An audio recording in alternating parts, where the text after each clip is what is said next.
Hello friends, welcome to the Cool Vedas, that's Veda School. In the last video we saw how Drupada had convinced the Brahmana Yaja to perform a yajna for the sake of begetting a son capable of slaying Dronacharya.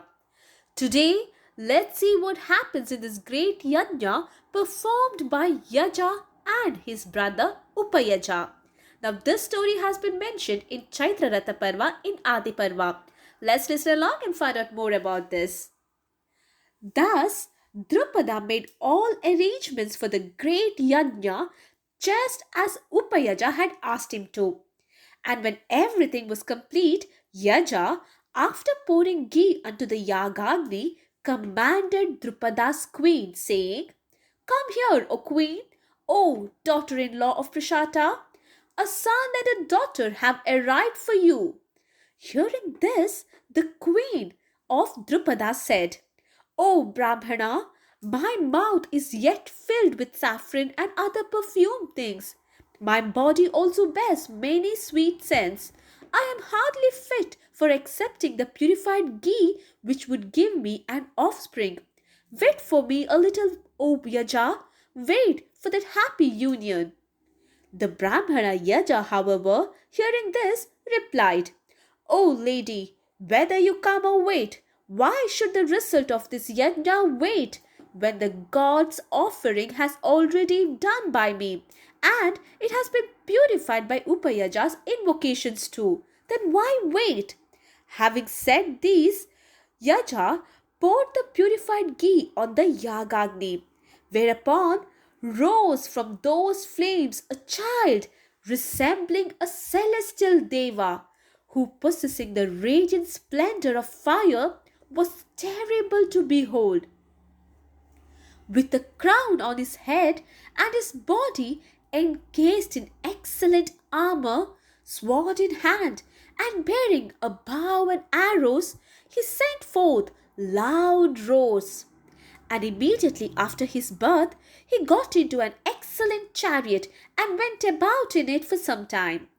Then the Panchalas in great joy shouted, "Excellent! Excellent!" they shouted joyously. Then, marvelous to say, the voice of some invisible spirit in the sky said, "This prince has been born for the destruction of Drona. He shall dispel all the fears of the Panchalas and spread their fame. He shall also remove the sorrow of the king," said this voice from the skies. And here again from the center of the Yagagni then rose a daughter called Panchali, who, blessed with great good fortune, was exceedingly beautiful. Her eyes were black and large as lotus petals. Her complexion was dark and her locks were blue and curly. Her nails were beautifully convex and bright as burnished copper, and her eyebrows were fair. Her body gave out fragrance like that of a blue lotus, perceivable from a distance of about 2 full miles. Her beauty was such that she had no equal on earth. When this girl Panchali was born, a voice from the sky again said, "This dark complexioned girl will be the first of all women, and she will be the cause of the destruction of many Kshatriyas. This slender waisted one will, in time, accomplish the purpose of the gods, and with her many a danger will overtake the Kauravas." On hearing these words, the Panchalas uttered a loud roar, and the earth itself was unable to bear the weight of that joyous dance. Then, seeing the boy and the girl, the queen of Panchala, desiring to have those children, approached the Brahmana Yaja and said, "Let these children not know anyone else other than me as their mother, O Brahmana." To this, Yaja, desiring to do only good unto the king, agreed, saying, "So be it."